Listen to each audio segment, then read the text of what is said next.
Greetings everyone, in today's video I will show you how to lock profile in Facebook. Before you get started, please subscribe our channel. So first of all, open up Facebook app. After that, go to menu, then tap at the gear to open up settings and privacy, and then just scroll down until you find the profile unlocking. If we can tap at in, we will be able to unlock our profile.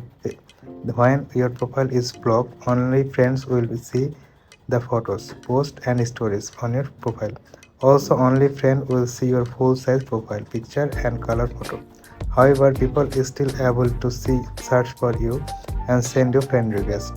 To block this profile, tap at the bottom and after a couple of seconds it says you locked your profile.